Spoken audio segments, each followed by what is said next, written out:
I'm back in the UK and it's freezing. It's definitely freezing. I think I'm covering the microphone. I don't know what I'm doing. I've got no stand with me, so I'm going to try. I'll do it that way. I've come back for just a quick 3-day visit, and it is, for me, it's cold. It's very cold. Didn't have a jacket, but luckily I'm in the car, so I should keep warm.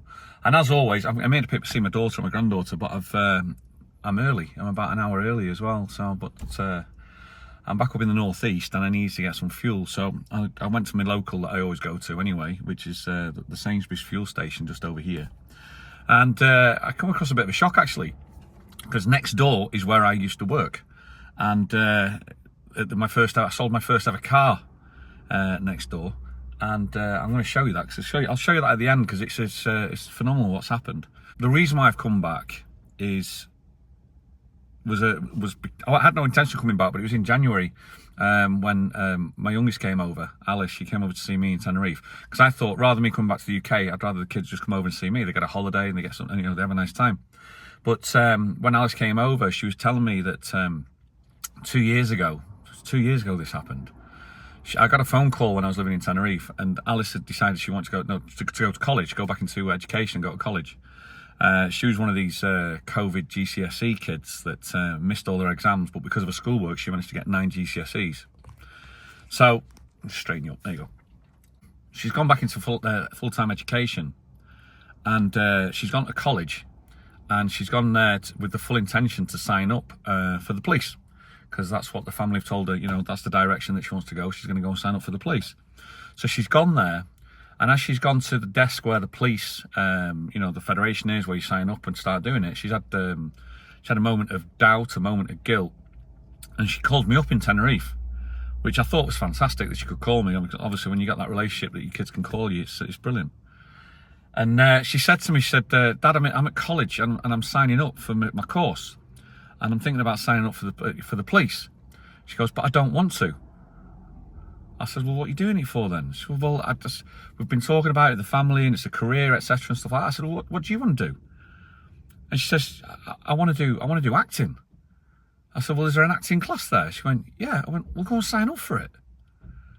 And she's like, it was almost like a joyous moment on the phone, as she actually said, yeah, I'm going to go and do it. And she went and signed up for acting. So it must have been a bit of a strange one when she got back home. And everyone said, how's the sign up for the police gone? She said, well, I'm going to be an actor instead. So, but she stuck it through for 2 years. She's followed a dream. I said to her, because I actually remember on the conversation, I said, what makes you happy? She went, no, acting. I went, well, go and do that. Go and sign up. Go and make yourself happy. I think the biggest thing for me that I've mentioned before in previous vlogs, I think it was a different time when I was being brought up. I think for me, it was the family was just telling me constantly, go and look for a career, get a career. Whereas I've had a complete 180-degree change on that, or turnaround on that. And it's like, no, go and find what makes you happy. Go and find what makes you happy. And the acting makes her happy. So I said, well, just go and do it. And she's done that, and she stuck with it. And it was as I mentioned before, in January when she was over, she was at the house with Megan. Megan now lives in Tenerife. And Alice said to me and Shelley, she went, can you listen to me while I do a talk through of my end of year show? And I went, yeah, what is it? She went, it's Shakespeare. And I went, yeah, no worries. I've managed to go 52 years avoiding Shakespeare. 52 years I managed to avoid Shakespeare, and it finally caught me. Shakespeare finally caught me. I went, yeah, no problem at all. So she comes out with scripts like this and gives it to Megan. Now Megan actually is quite intelligent. She's done a lot. She's done a bit of Shakespeare. She's done a few things. She knows Shakespeare, and Megan just took the scripts off her. And honestly, the way Megan read it, even with the scripts, I'd struggle with the script. She just read it straight off, and it's no doth heart yo doth forecast doth with no yea. And I'm like, what is this? But she's reading it like just literally as if it's like reading the Daily Mail. No doth yath, yes, but no, but what? Where is art? I'm like, what is going on? But then what amazed me at that same moment was that Alice then started replying to Megan, playing her character, and Alice was replying without the script, and she was replying in acting mode, and she was replying in character, and it blew me away. It absolutely blew me away. And it's one of those moments in your life that you go, I don't think I'm gonna forget that. And obviously it wasn't polished, but because she's still learning it. But it was damn well close. Like it was blooming close. It really was. So I just went, well, yeah. It blew me away. Just watching two girls just bouncing off each other, riffing off each other, and it was just one of those memorable days that I don't think I'll ever forget. However, in that moment, she asked me, she says, Dad, will you come back and watch my end of year show? And I'm like, right, okay. I'd never had any more plans of coming back to the UK until further on down the line, until the financial separation could take place. And I did a vlog saying I'd never come back to Newcastle. But I am back here in Newcastle.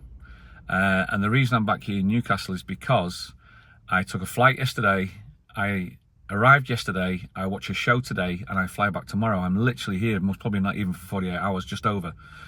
And the reason why I'm doing that is because the memory that Alice and Megan gave to me on that day of the holiday is hopefully the memory I'm now going to install back to Alice when she sees her dad turn up for the first time to watch one of her shows, and it's the last show that she does in college. So that's going to be happening this afternoon. Yes, people, I have 3 hours of Shakespeare to sit through, and I'm really looking forward to it. Can't believe I'm saying that. I'm really looking forward to 3 hours of Shakespeare. That's just mind-blowing.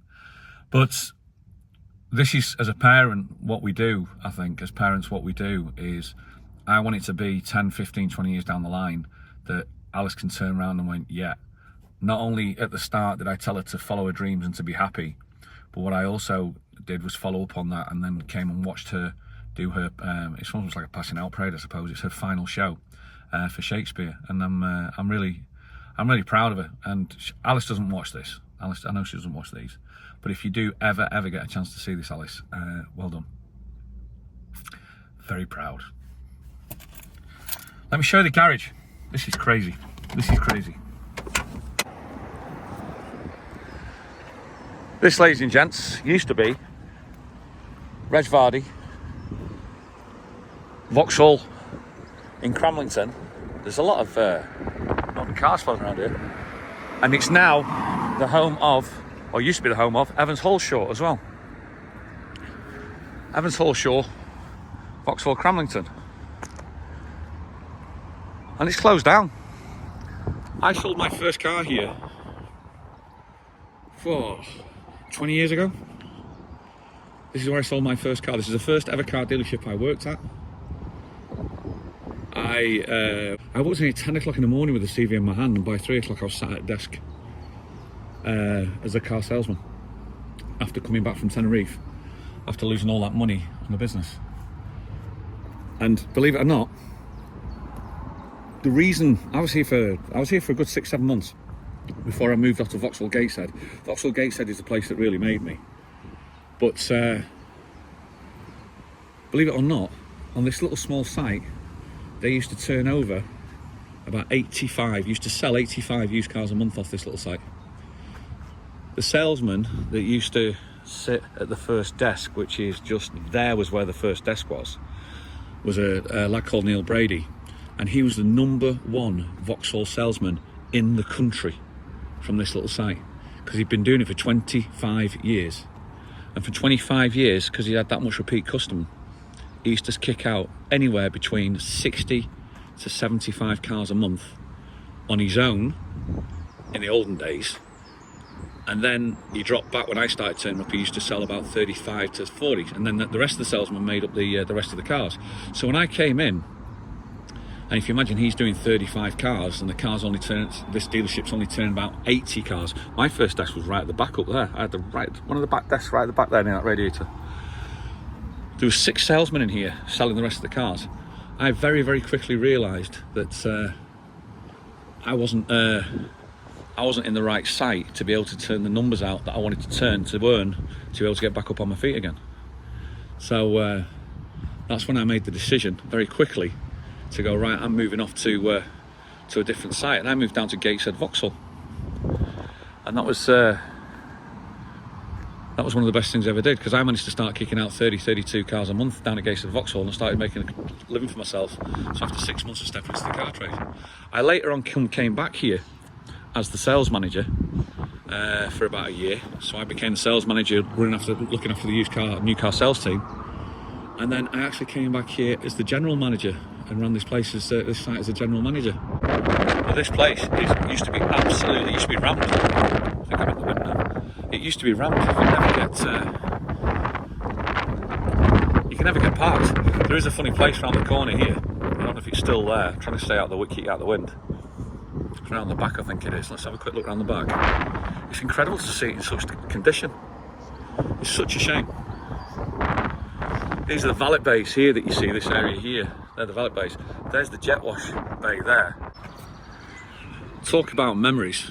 This jet wash bay here is where all the cars used to come to get valeted. And I've actually got a video of my eldest Megan, when she was young, trying to valet one of our cars. And I forgot to tell her actually how you need to hold the gun, how to hold the jet wash gun. And I think it's one of the funniest things I think I've ever seen. And it's amazing how places just invoke a memory. So this morning when I got up and I knew I was early, I didn't mind, because I knew I was going to get some fuel. So I thought what I'd do is I'd come around this area and have a look around here and see what's happened to this place. I don't even know where the staff's gone. One of my good friends, Jeff, who I lost contact with, he was the salesman down here, and I don't know where he's gone now. He must have gone to a different dealership, because I think he was too young to retire. But it's amazing, isn't it? You move on and you think things stay the same, and they don't. Things move, constantly things move, and that's another thing about it. So a little bit of a trip down memory lane, ladies and gents. Hope you enjoyed it. Hope the sound's been okay. As always, I'll leave you with it, and you know what to do. I'll see you on the next one. Cheers, y'all.